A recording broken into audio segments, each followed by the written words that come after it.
Vamos ouvir agora o senhor Oscar Aníbal Chipano, juiz corregedor internacional, Tribunal de Mediação Arbitral. Luiz, nós estamos vendo hoje nos jornais, né, que um presidente de um país africano está sendo aí, pelo Tribunal Penal Internacional, na prisão. E por que esse tribunal não mandou prender o presidente Bush? Né? Porque o assalto à mão armada ao Iraque matou tanta gente. Pelo Tribunal Internacional me veio na cabeça a notícia que está aí, né, do Tribunal Penal Internacional.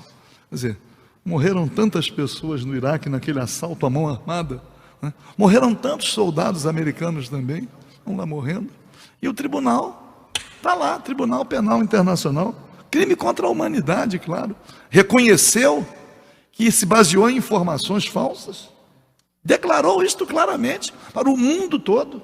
A CIA mentiu, mas como? Não sabia? Não vai ser responsabilizado? Mas o nosso doutor Oscar Aníbal Chipano é de outro tribunal. É um tribunal da conciliação. Mas está com a palavra. Bom, ilustres senhores e senhoras, eu estou aqui na minha categoria, fazendo a palavra primeiro para parabenizar a coragem que todos vocês têm. Começou com um homem e esse homem pagou um alto preço por todos nós e nos deu a graça de estarmos aqui. Cabe a nós manter a retidão do corpo, que isso é fácil. Agora a retidão do pensamento é que é difícil. Davi conseguia porque ele olhava assim, dizia: Betsabá, bonita, oh Deus, tira-me esse pensamento, mas assim mesmo pecou. Então, ele é conforme o coração de Deus. Eu sou um praticante da palavra e na palavra está a verdadeira formação de poder. Então, em Romanos 13 diz: submissão à autoridade. Toda alma esteja sujeita às autoridades superiores, porque não há autoridade que não venha de Deus. As autoridades que a formam, ordenadas por Deus. Por isso, quem resiste à autoridade, resiste à ordenação de Deus. E os que resistem terão sobre si mesmos a condenação. Porque os magistrados não são terror para as boas obras, mas para as más. Queres tu, pois, não temer a autoridade?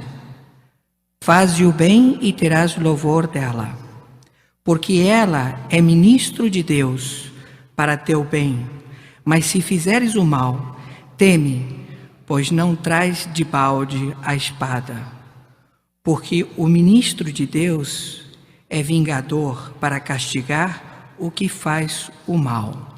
Portanto, é necessário que lhe estejais sujeitos, não somente pelo castigo, mas também pela consciência.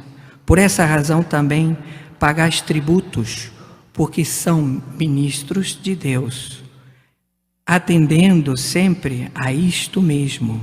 Portanto, dai a cada um o que deveis, a quem tributo, tributo, a quem imposto, imposto, a quem temor, temor, a quem honra, honra. Então aqui tem: quando um cristão deve desobedecer ao governo civil? Temos em Romanos 13.7, Atos 5.27 a 29. Quando o governo civil nega ao povo a liberdade de adorar e obedecer a Deus livremente, ele perde seu direito de autoridade divina. Assim, o cristão deve se sentir livre e justificado para desobedecer. Thomas Jefferson acreditava que quando o governo começa a ser tirano, o cidadão tem o direito e até mesmo o dever de se rebelar contra o seu governo. O cristão, porém, é chamado para colaborar com o governo o máximo possível. Jesus não convocou uma revolução contra Roma, apesar dela ser uma subjugadora e opressora de Israel. Por outro lado, os apóstolos se recusavam a obedecer à sua ordem de não pregar e ensinar o nome de Jesus. Somente que o governo civil proíbe a prática de coisas que Deus nos ordena fazer, ou nos diz para fazer coisas que são contrárias a que Deus nos mandou. Então, nós estamos com toda a razão para desobedecer a esse governo, a este governo. Obediência cega ao governo não é correto, mesmo que possa ser difícil e custoso. Nós todos devemos nos reservar o direito de dizer não às coisas que nós consideramos opressivas e imorais. Eu, como juiz arbitral internacional, que careço de isonomia, ou seja, eu posso agir em todas as áreas, não sou pago pelo governo brasileiro, só quando contratado. Então, eu tive uma ONG que veio ao meu encontro solicitar do porquê da Receita Federal não entregava 89 mil peças, kits de 12 camisetas, 12 meias e 12 calções para serem distribuídos pelas 1.800 ou mais comunidades carentes que existem só no Rio de Janeiro. Então, um valente, procurei um valente, ele está aqui do meu lado, Rossino. E eu também, temente a Deus, não faço nada, Jesus faz tudo. Então eu botei a mão no bolso e falei, bom, eu compro essa briga. Essas peças são de comunidade carente. Essas peças têm que chegar para eles. Então fui auditor da Receita Federal e lá ele falou, por favor, o senhor pode se identificar? Eu me identifiquei e fui parar na Polícia Federal. Só fui solto quando o ministro de Justiça interveio. E isso me levou a um processo. Eu fui processado a cumprir trabalho comunitário. Ao descobrirem que de fato eu sou juiz, eles ficaram temerosos. E também outras lides que eu tenho discutido em defender despejos sem ordem judicial, sem oficial de justiça, a mando de pseudos, travestidos deputados federais, traidores à pátria. Porque aquele que rouba o povo, rouba o pão do povo. Então, hoje temos a graça de termos um presidente que é povo, que ele foi oposição do governo, sabe tudo de oposição. Então, ele sabe como negociar. Então, eu peço, em nome de Deus, invocando Jesus Cristo, presidente, antes que o Senhor deixe o seu governo e nos deixe saudades, eu lhe peço que o Senhor abrace a situação do povo carente.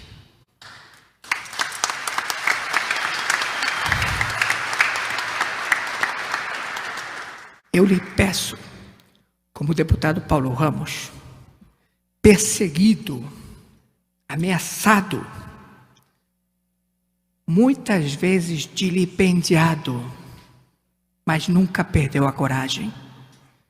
Sempre esteve aqui, falando e dizendo o que ele bem pensava.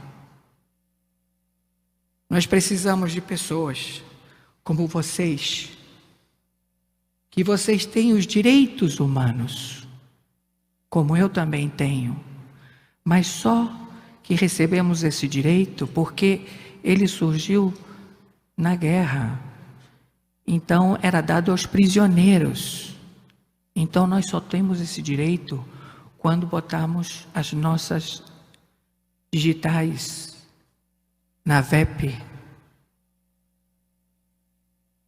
E ali é que temos o direito, que também escasseia. É muito trabalho, senhores. É muito trabalho para juízes que vêm bem intencionados. É muito trabalho para deputados que vêm bem intencionados. É muito trabalho para vereadores que vêm bem intencionados. Mas o verdadeiro poder está em cada um de nós. O preço já foi pago. Nós fomos de graça libertos. Então, só temos que pensar bem.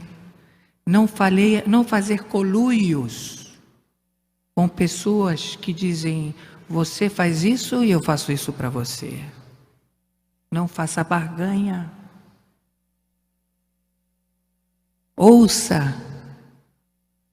A sua paz está dentro de você. Espere de Deus, de Jesus. Não espere do homem. O homem é mentiroso. Então eu quero dizer para o meu querido Rossini de Castro Diniz, presidente da FAFERJ, e para o meu deputado Paulo Ramos, e convoco o governador, e convoco o senhor prefeito, que me ajudem a que esta mercadoria que se encontra no porto do Rio de Janeiro, que eu não sei que finalidade vai ter, como também doações de litros de azeite, como também bicicletas, de brasileiros que foram lá fora e que triunfaram, e que estão mandando para cá para dar doações às comunidades carentes, e que não é liberado. Então eu pretendo, até meus últimos dias, estar na companhia de Jesus, porque Ele me fortalece. Não mais como juiz, mas como homem. Admiro a coragem dessas mulheres, que elas são mostradas na televisão por terem furtado uma lata de leite e são colocadas para serem vilipendiadas como marginais, porque elas têm fome, mas elas não pensam nela, elas pensam em seus filhos. São levadas à delegacia pelo gerente do supermercado. O delegado diz: eu pago. Mas o gerente diz: ela tem que servir de exemplo. Ela permanece 3 dias presa, não tem dinheiro para comer, muito menos para um advogado. Então ela é levada para a VEP e lá ela espera atendimento da Defensoria Pública para ser apresentada ao juiz. Passa 1 ano, ela fica devendo na cantina, a sua família tem que pagar e vem o coluio. Então vocês que estão nessas comunidades, ninguém aqui é perfeito, todos nós pecamos por presunções, pecamos que somos sábios, pecamos pelo ego, pecamos a cada minuto, a cada segundo. Mas vocês saibam que as necessidades que vocês têm aí, nós temos aqui. Vocês saibam que a luta que vocês têm aí, nós temos aqui.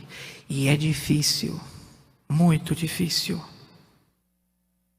Então eu quero, em nome do Senhor Jesus, agradecer a oportunidade e dizer a vocês que tudo o que vocês pedirem a Jesus, em nome de Jesus, a seu Pai, Deus, Ele fará por todos nós.